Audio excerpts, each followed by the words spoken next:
Bienvenue dans Cap Amérique. À la une cette semaine, le sacre de Donald Trump. Le candidat républicain a trouvé la parade pour unifier son camp, critiquer les démocrates et ça marche.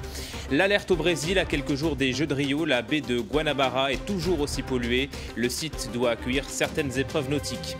Et puis nous vous parlerons des blockbusters américains. Ils déferlent cet été en France, du fantastique, des effets spéciaux et de gros budgets.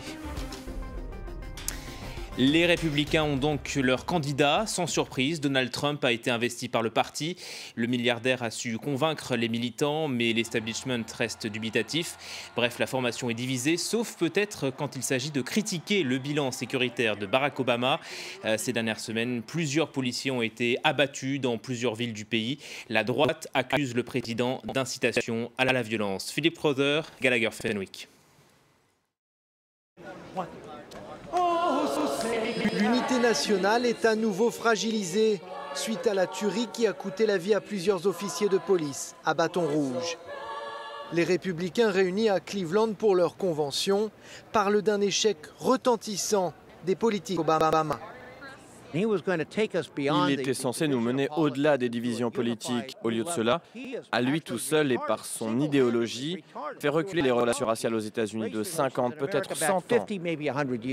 Il y a une vraie diversité au sein de nos forces de l'ordre. Elles entretiennent des liens avec les communautés.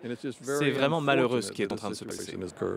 Le soutien apporté à la police fait consensus au sein de la convention républicaine, mais ça n'est pas le cas à l'extérieur, notamment dans certains quartiers où les relations restent tendues entre les forces de l'ordre et certaines communautés.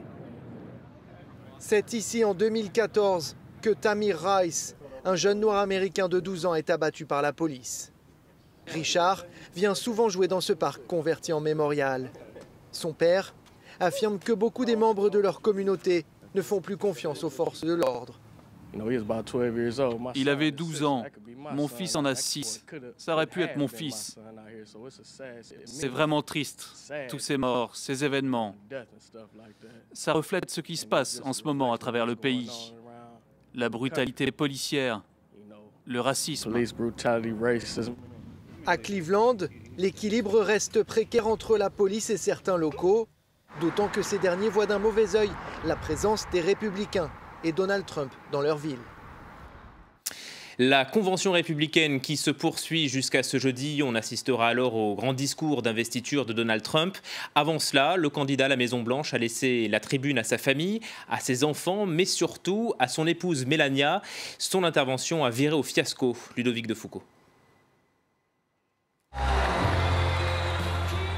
Avec la démarche assurée d'une ancienne mannequin, Melania Trump, 46 ans, s'avance vers son destin et vers le pupitre.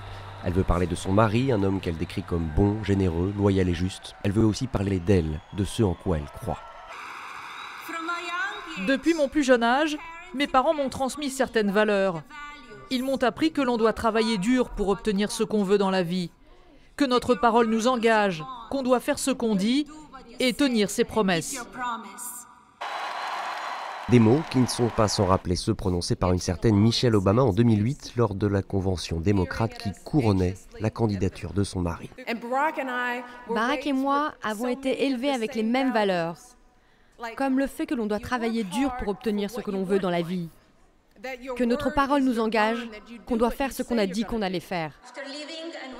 Les accusations de plagiat volent. À Cleveland, les militants républicains, eux, n'y auront vu que du feu. J'ai trouvé son discours très bien préparé et très réussi. Je crois que l'on vient de voir l'arme secrète de la campagne de Trump. Elle va être une magnifique première dame, elle parle 5 langues, c'est une super maman. Elle va être un modèle pour notre pays. Polyglotte, Melania Trump pourrait en effet devenir la première First Lady dont l'anglais n'est pas la langue maternelle. Elle est née ici, à Sevnica, une petite bourgade slovène de 5000 âmes. C'est dans ce modeste appartement, au début des années 80, qu'a vécu Melania Knaus. Son père était concessionnaire, sa mère travaillait dans le textile. Melania, elle, attirée par la mode, se fait très vite repérer pour sa beauté. Je l'ai convaincue de poser pour moi et grâce à ses photos, elle s'est fait remarquer et a commencé à travailler en tant que mannequin. À 18 ans, sa carrière est lancée. Paris, Londres, elle pose pour les plus grands photographes, s'affiche dans les plus grands magazines. Elle arrive aux États-Unis en 1996. 2 ans après, elle rencontre Donald Trump, de 24 ans son aîné, qu'il épouse en 2005. On l'a dit timide, discrète. Son compte Twitter, plutôt inactif depuis le début de la campagne, raconte en images son train de vie luxueux, entre le somptueux appartement niché tout en haut de la Trump Tower à Manhattan, les soirées mondaines, les voyages en jet privé. Mais la politique n'aime pas les images de couple idéal et de femmes parfaites. La polémique du plagiat n'est pas encore retombée qu'une nouvelle accusation de mensonge vient accabler Melania Trump. Dans sa biographie présentée sur le programme de la Convention républicaine comme sur son propre site internet, il est fait mention d'un diplôme en design et en architecture qu'elle aurait obtenu en Slovénie avant de devenir mannequin. Problème, le New York Times ou le New Yorker ont eu beau chercher de diplôme, il n'y a pas. Si dans sa jeunesse la troisième épouse de Donald Trump s'est bien inscrite à l'université de Ljubljana, c'était pour la quitter à peine un an plus tard, sans avoir eu le temps de passer ses examens. Les Jeux de Rio, c'est dans une quinzaine de jours maintenant. Site olympique, stade, le Brésil se dit prêt, même si dans le détail, il reste beaucoup à faire. Exemple avec la baie de Guanabara. Les autorités s'étaient engagées à la dépolluer. Malgré le milliard investi, on en est encore très loin. Nicolas Rançon, Julien Blanchard.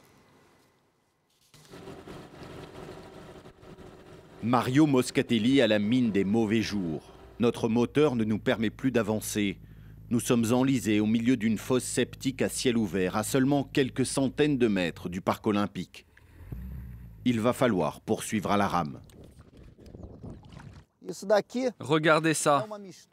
C'est un mélange d'égouts, de sédiments, de déchets et de matière fécale. Tout ce que vous pouvez imaginer qui, depuis près de 50 ans, a été jeté dans les rivières, arrive dans ce lac. Ces grands bâtiments, c'est le parc olympique, l'un des 3 sites de compétition. En bordure, le lac de Jacarepaguá devait être dépollué. Les eaux usées provenant des zones d'habitation et des favelas devaient être traitées. C'était une des promesses faites pour accueillir les Jeux olympiques à Rio. Seulement voilà, pneus, matelas, chariots, sofas, on y trouve de tout.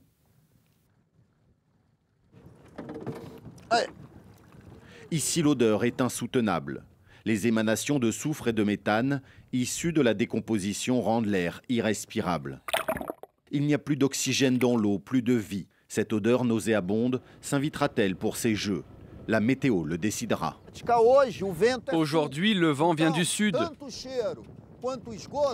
Donc l'odeur et les égouts se dirigent dans la direction opposée au parc olympique.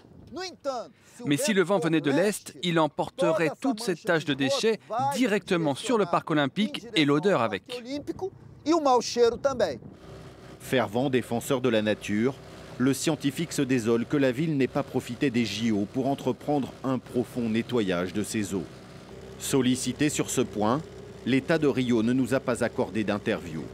Responsables, les autorités en charge de l'environnement nous indiquent via une note que le consortium responsable de la récupération de ce lac a réalisé des opérations de nettoyage de grande ampleur, comme le retrait des gros résidus solides. Mais pas plus d'explications. Une déclaration qui ne correspond pas à nos constatations faites sur le terrain. Les objectifs environnementaux ne sont pas atteints, y compris dans la baie de Rio, qui accueillera pourtant les épreuves de voile. À quelques jours de la cérémonie d'ouverture, dernier réglage pour l'équipage français du 49er. Donc normalement plus de courant sur la gauche qui sort. Ici se déversent les égouts des 9 millions de personnes qui habitent en amont de la baie. L'eau est polluée, mais il faudra faire avec. Il y a un peu des merdes dans l'eau et que j'ai pas forcément envie de faire un plongeon, mais après la baie pour naviguer, c'est quand même sacrément beau. On a le pain de sucre, le Corcovado, non, c'est assez magnifique dès qu'il fait un peu beau temps. Donc non, naviguer ici, c'est un vrai plaisir. Une baie magnifique, mais des récents tests ont fait apparaître la présence d'une superbactérie résistante aux antibiotiques. Un nouveau carton rouge qui ne fait que noircir le tableau d'une triste réalité environnementale à Rio. Elle nage dans le bonheur. Dory décroche un nouveau record. Son dessin animé, Le Monde de Dory, devient le plus gros succès commercial aux États-Unis. Il bat Shrek 2. Le cinéma américain en grande forme. Cet été, plusieurs blockbusters vont déferler sur nos écrans. Florence Tomaso nous les présente.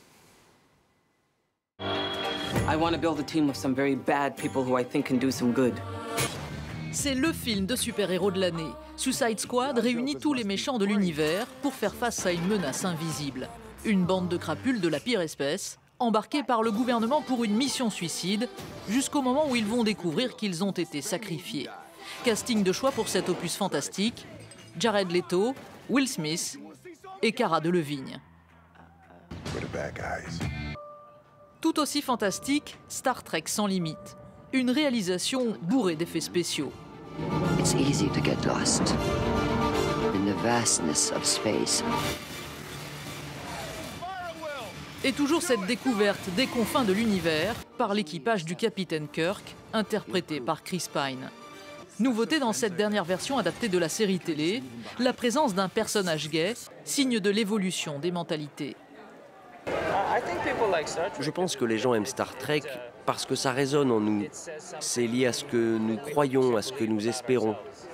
Nous préférons avoir la paix plutôt que la guerre. Nous préférons nous concentrer sur nos similitudes plutôt que sur nos différences. C'est ce que je pense.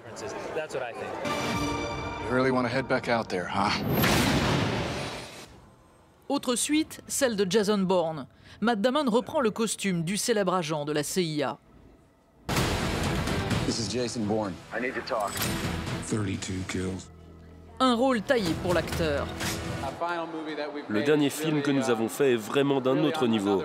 Il y a davantage d'action, tout est plus intense.